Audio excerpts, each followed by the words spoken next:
Chaos at a high-stakes event graduation. Immediate empathy for a misunderstood child.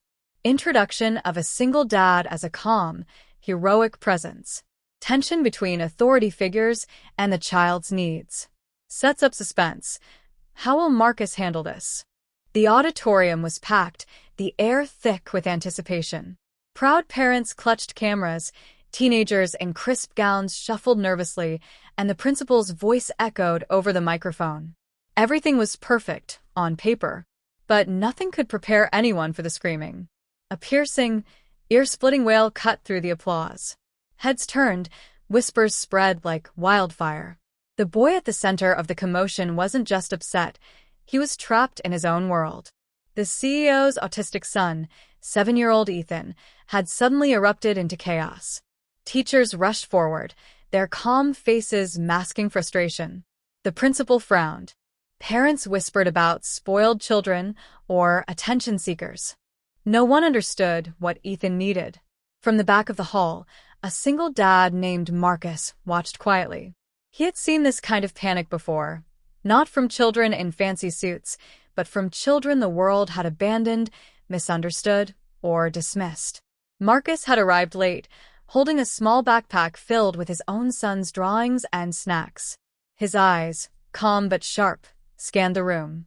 Something about Ethan's screams tugged at him. It wasn't just noise. It was a cry for connection, a desperate plea no one was hearing. "Hey," Marcus muttered under his breath. "He's not trying to be bad, he's scared." And just like that, a plan formed in his mind. He didn't know the boy, he didn't know the family, but he knew the world often failed the ones who needed help most.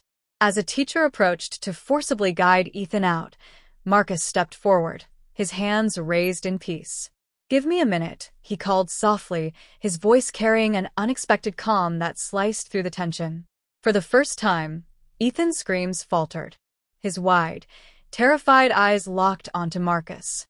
And in that moment, everyone in the room realized something was about to change. Deep emotional tension, a child previously uncontrollable begins to respond. Marcus's calm, understanding approach contrasts with others' frustration. The first sign of connection, giggle, sets up hope. Audience curiosity. Will this breakthrough last? Builds suspense for the impossible, act hinted in the title. Ethan's screams echoed, bouncing off the polished walls of the auditorium. The other children flinched, some hiding their faces, while parents murmured complaints. The principal's hands tightened around the microphone. Marcus took a slow, careful step toward Ethan, mindful not to rush, not to startle. He crouched down to the boy's level, keeping his voice low, gentle, almost a whisper. Hey there, buddy," Marcus said softly. "It's okay. You're safe here."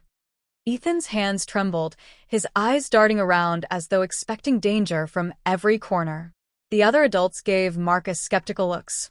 "Who is this guy?" some whispered, but he didn't flinch. He had patience born from experience.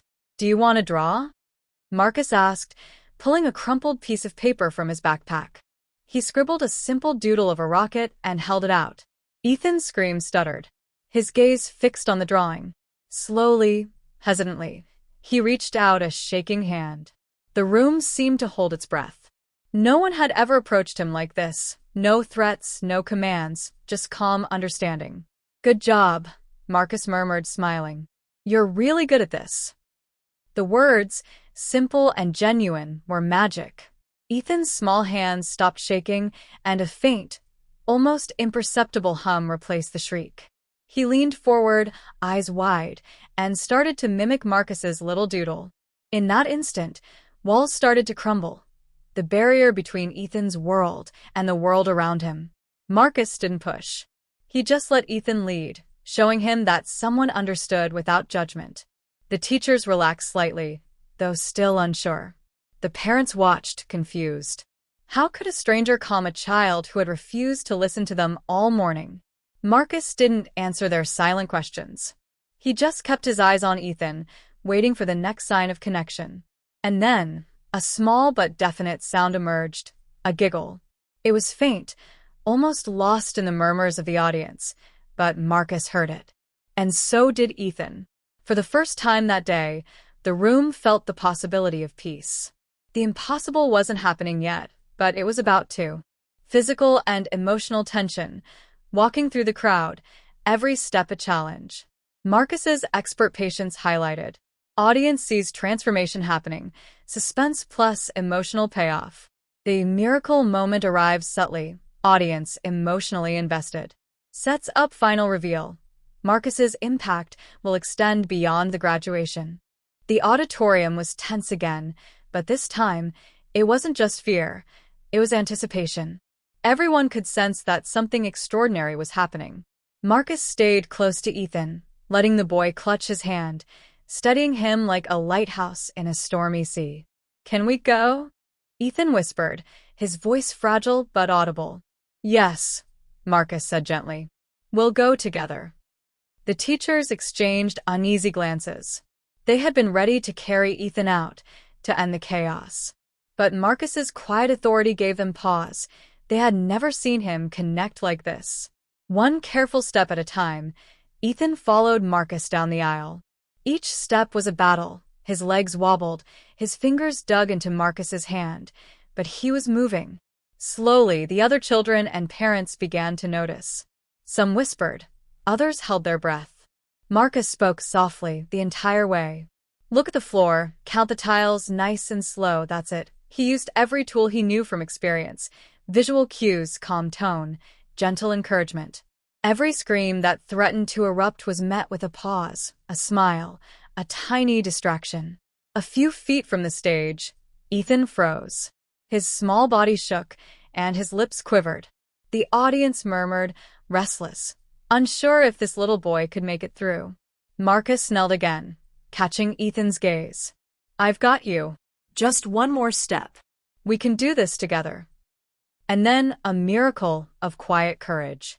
Ethan took a shaky step, then another. His grip on Marcus tightened, but he moved. Every eye in the room was on them, spellbound by the tiny act of bravery unfolding before them.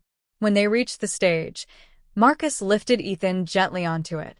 The audience erupted, not in laughter or whispers, but in applause, awe, and tears. For a child whose screams had shattered the graduation earlier, he had arrived standing, calm, and present. Ethan looked at Marcus, eyes wide with wonder and a small, proud smile tugging at his lips. For Marcus, that smile was everything. In that moment, he didn't just calm a boy, he changed the atmosphere of the room, touched hearts, and rewrote the narrative of this day. The principal, once tense and skeptical, now approached Marcus quietly, nodding in respect. And in the back, some parents wiped tears from their eyes, realizing that true courage isn't measured by applause, it's measured by overcoming invisible storms. Emotional payoff. Child trusts someone outside his family. Tension resolves, with meaningful bonds forming. CEO's perspective emphasizes Marcus's extraordinary empathy. Sets up Section 5. The lasting impact and final revelation. After the applause faded, the auditorium seemed lighter, as if the tension itself had been lifted. Ethan stood quietly on the stage, clutching Marcus's hand, his small chest rising and falling with newfound calm. He wasn't smiling broadly, but there was a spark in his eyes, a glimmer of trust that had never been there before. Marcus knelt beside him, whispering softly, "You did amazing. I knew you could do it."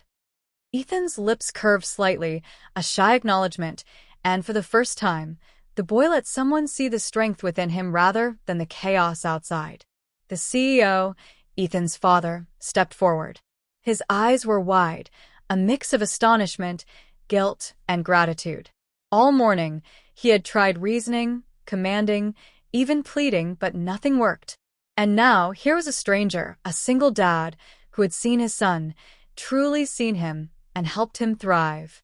I don't know how to thank you," the CEO said, voice trembling. "No one has ever handled him like this." Marcus shook his head gently. "You don't need to thank me. I just listened. Sometimes, that's all a child needs, someone to understand them." Meanwhile, whispers spread among the parents. Some wiped tears, others whispered apologies for judging the boy too quickly. Marcus's quiet heroism had taught a room full of people the true meaning of patience and empathy. Ethan, emboldened by Marcus's calm presence, took a small step toward his father. Marcus gave a nod of encouragement, and the CEO knelt to Ethan's level. A moment of silent communication passed between them, filled with gratitude, love, and hope. As the ceremony continued, Marcus quietly excused himself, stepping to the back of the auditorium. He didn't need praise, he had already made a difference. But the impact of his actions rippled outward. Teachers began talking about new strategies to support children like Ethan. Parents reconsidered their assumptions, and most importantly, Ethan had discovered a bridge to the world that had once terrified him. In that single afternoon, a chaotic graduation became a lesson in empathy, courage, and human connection, all because a single dad had refused to ignore a child who was screaming for help in his own way. The graduation ceremony ended, but its echoes lingered in everyone's hearts. Ethan walked off the stage, holding his father's hand, no longer trembling, no longer screaming, but radiating a quiet confidence that no one had seen before. Marcus watched from the back, a gentle smile tugging at his lips. He had done nothing heroic in the traditional sense, no awards, no speeches, just listened, understood, and believed. And yet, he had changed a life forever. The CEO approached him again, more composed this time. "Marcus, I don't know what we would have done without you. Would you maybe spend some time with Ethan? Help him navigate things like this in the future?" Marcus hesitated, feeling a warmth in his chest he hadn't expected. This wasn't about recognition or reward. It was about making a difference. "I'd be honored," he said softly. As they walked out together, Ethan suddenly stopped and looked back at Marcus. His small hand found Marcus's, gripping it briefly. A simple gesture, but full of meaning, trust, gratitude, and a bond that would endure. In the weeks that followed, the school adopted some of Marcus's techniques for helping children with autism, and the CEO became an advocate for awareness, inspired by a single dad who refused to give up. And Ethan? He still had challenges, but now he faced them with confidence. No longer alone, no longer misunderstood. He had someone who truly saw him. Marcus returned home that evening, tired but fulfilled. He looked at his own son's drawings on the table and whispered, "Every child deserves to be understood, no matter what." That night, the story of the boy who had screamed at graduation and the man who calmed him quietly spread through the community. People didn't remember the chaos. They remembered the courage, the empathy, and the heart that changed everything. Sometimes the smallest acts, listening, kneeling, drawing a silly rocket, are the ones that create miracles bigger than anyone could imagine.